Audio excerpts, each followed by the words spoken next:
여러분 안녕하십니까? 뉴스데스크 제주입니다.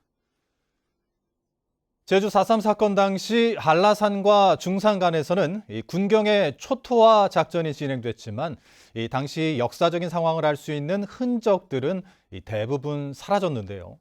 4.3 당시 무장대와 토벌대의 전투가 벌어졌던 흔적으로 추정되는 다양한 유적과 유물들이 한라산 중턱에서 발견됐습니다.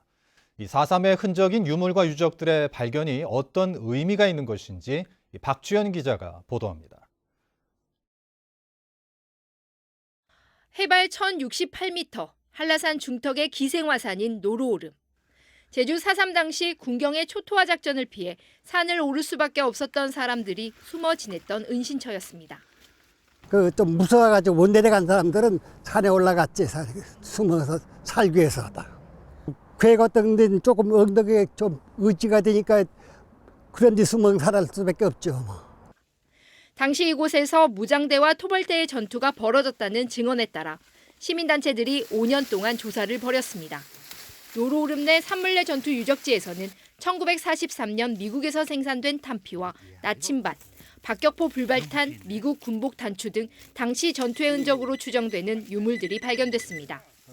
특히 노루오름 정상의 분화구, 일명 장태코에서는 무장대와 피난민들의 집터 흔적과 함께 항아리 조각과 녹그릇, 노수저 등 생활용품들도 나왔습니다. 그 집터 주변으로 보초들이 촘촘히 있습니다.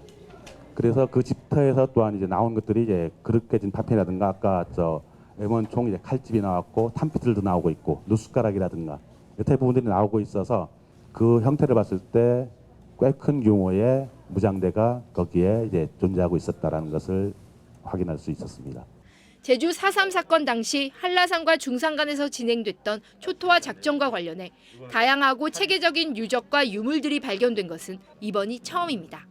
천연적인 요새의 지역에 그러한 어떤 유적들이 발견된 지역이기 때문에 다른 지역에 비해서 요것만이라도 어떻게 좀 할 수 있지 않을까 하는 그런 바람입니다.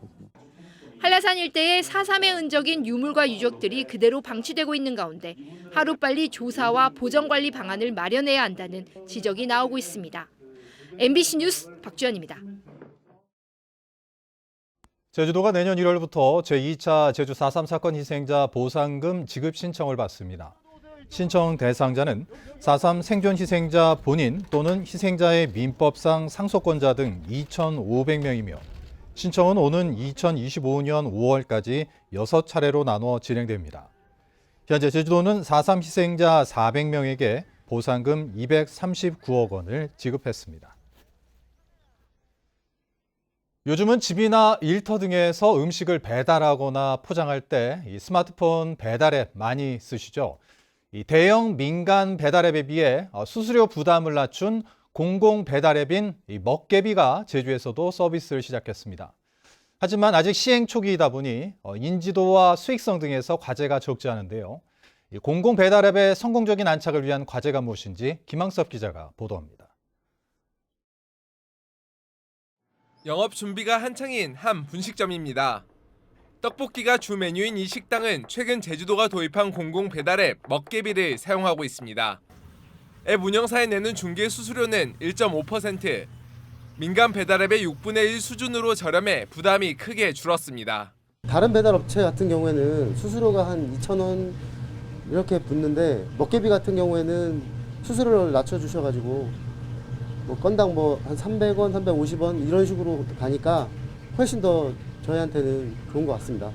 이달부터 서비스를 시작한 공공 배달앱 먹개비에 가입한 업체는 도내 전체 외식업체 2만여 곳 가운데 7% 수준인 1,500여 곳. 아직은 시행 초기이다 보니 소비자들의 인지도는 낮습니다. 배달의 민족 어플을 가장 많이 사용하고 있고 먹개비라는 어플은 아직 사용해보지 못했어요. 저는 한 번도 안 들어봤고 좀 생소하기도 하고 주로 다른 배달 어플을 많이 써서. 제주도는 가맹점이 늘리고 내년부터 지역 화폐 탐나는 점과도 결제를 연계해 소비자를 유인할 계획입니다. 소비자들한테 줄 수 있는 인센티브가 많아져야 되거든요. 그런 분들을 위해서 이제 할인 쿠폰이라든가 소비자들이 이렇게 직접적인 수혜를 받을 수 있도록. 하지만 전망이 밝지만은 않습니다. 물가 상승과 엔데믹 효과로 배달 수요가 크게 꺾이는 분위기인데다 막대한 마케팅 비용을 투자하는 민간 배달앱보다 낮은 중개 수수료로 수익성을 내기 어렵기 때문입니다. 또 정부가 내년 지역화폐 예산을 삭감해 지역화폐 연계 시스템 운영에 차질이 우려되고 공공배달앱을 먼저 도입한 일부 다른 지자체들의 사업 포기도 이어지고 있습니다. 지역 경기를 활성화하고 소상공인들의 수수료 부담을 덜어주기 위한 공공배달앱. 성공적인 안착을 위해 다양한 의견과 방향 검토가 필요해 보입니다. MBC 뉴스 김항섭입니다. 제주 감귤의 경쟁력을 높이고 농가 소득을 올리기 위해 이 새로운 감귤 품종이 속속 개발되고 있는데요. 특히 인기가 많은 한라봉이나 황금향 같은 이 만감류의 단점을 보완한 이 신품종 미래향이 개발돼 눈길을 끌고 있습니다. 김하은 기자입니다. 하우스 안에 붉은빛이 감도는 감귤이 주렁주렁 열렸습니다. 황금향과 병감을 교배한 감귤 신품종 미래향입니다. 지난 2019년 시범농가 한 곳에 접목해 작년 첫 수확에 성공했고 올해는 400그루 나무에 열매가 열렸습니다. 농가들은 나무가 병충해에 강하고 관리가 쉽다고 말합니다. 이 망감류를 한 20년 하다 보니까 다른 것들은 수영을 잡으려면 유인을 하거나 아니면 정정을 하거나 해서 수영을 잡는데 요거는 그냥 놔둬도 자기 스스로가 잘 잡히고 있습니다. 당도는 12.5브릭스 안팎으로 황금향보다 달고 과육의 식감도 부드러운 게 특징입니다. 이 신품종 미래향은 기존 황금향보다 과피가 두꺼워 껍질을 벗기기 쉽다는 장점이 있습니다. 특히 12월에 출하가 가능해 보통 1월 이후 출하되는 한라봉 등 다른 망감류와 수확 시기가 겹치지 않아 감귤류 가격을 유지하고 농가 소득을 보전하는 데 도움이 될 것으로 기대되고 있습니다. 미래향은 황금향보다 생리 장애가 적고요. 또한 품종 특성상 황금향 대비 한 10% 정도 수량성이 높은 특징이 있습니다. 농촌진흥청은 내년 묘목업체에 새 품종 미래향 기술을 이전하고 오는 2024년부터 농가에 보급할 계획입니다. MBC 뉴스 김하은입니다. 월동 무세척에 농업용수를 사용할 수 없다는 법제처의 유권 해석이 나왔습니다. 이에 따라 그동안 저렴한 농업용 지하수를 이용해온 도내 월동무 세척장들은 문을 닫거나 상수도관이 있는 곳으로 이전해야 돼 가공산업에 타격이 예상됩니다.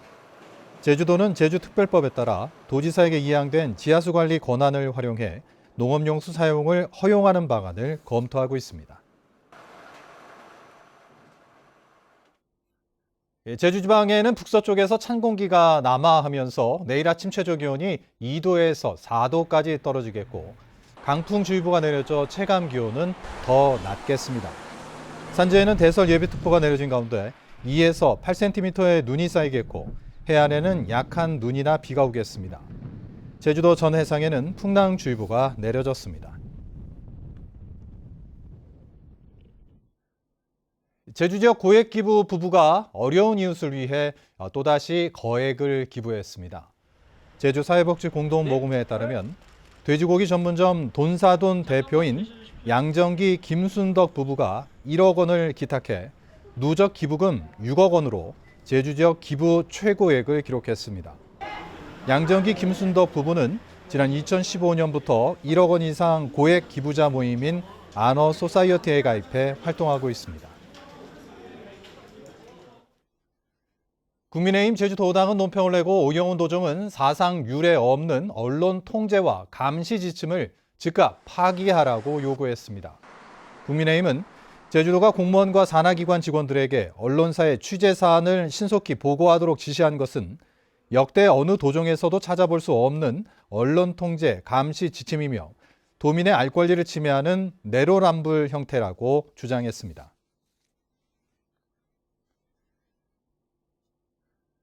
제주해양경찰서는 출입국 외국인청에 붙잡힌 불법 체류자를 상대로 보석을 시켜주겠다며 금품을 받고 변호사 행세를 한 혐의로 30대 베트남 여성을 검찰에 불구속 송치했습니다. 해경에 따르면 이 여성은 지난 5월 검거된 불법 체류 베트남 선원에게 사건 처리비 명목으로 590만 원을 받고 선주를 찾아가 탄원서를 작성받는 등 돈을 받고 법률 사무를 한 혐의를 받고 있습니다. 제주도의회와 제주대학교는 정책 간담회를 열고 지역사회와 상생 발전하기 위해 협력하기로 했습니다.